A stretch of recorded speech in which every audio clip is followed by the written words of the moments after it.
of veel goed gedoen het of so. Hierdie is André Cronje. Ja, soms André.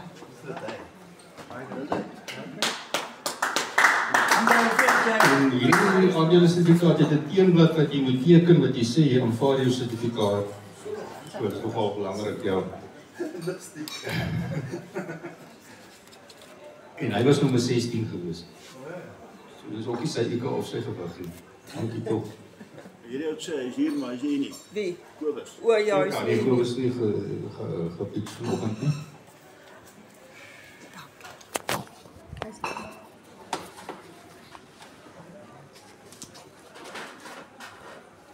Verder, hoe is oud? Dis Pierre Libbe. Hoeveel?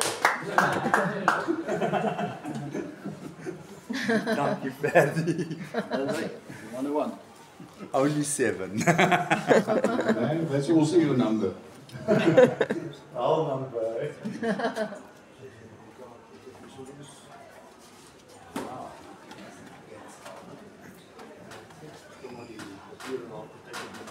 Ja, ons papiere is maar papiere. Hulle is geduldig gelukkig. So ons gaan gelukkig nou aangaan met daai. Wat moet ons doen om 'n sertifikaat te kry? Okay, so jy kry Net R100 vir my gee. Bywoon. En ons gee nou nie vir jou elke week 'n sertifikaat nie. Wag maar, dit kom jy opgehoop is en so. En kan jy aandele koop R100 vir 100 aandele. En dit is ook gewoonlik baie oulike goeie idee. Pieter van Deventer. Nou, is 'n jong man wat ek ken.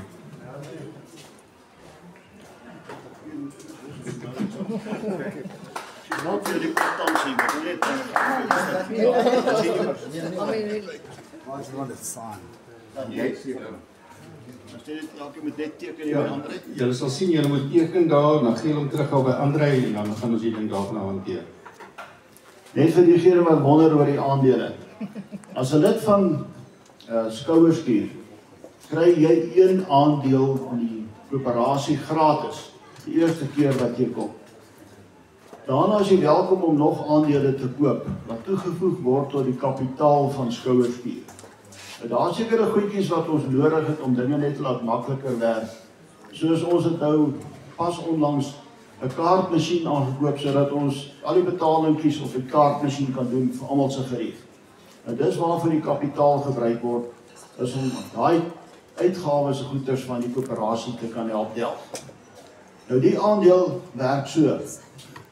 Jy kry nie stemreg vir die aandeel nie, jy het 1 stem per lid. Maar as jy die dag Skouerskuur bedank of verlaat of aftree, of sommer net vermis raak of 'n biljoenêr word, dan kan jy aansoek doen en word daai aandeel by jou teruggekoop. So hou jou sertifikaat. Ek dink op einde van die dag, julle gaan so lief word vir Skouerskuur, julle gaan hom raam teen die muur opsit, want dit gaan iets wees om hoor te spog. As julle meer wil weet oor aandele in 'n koöperasie, kom gesels gerus met my.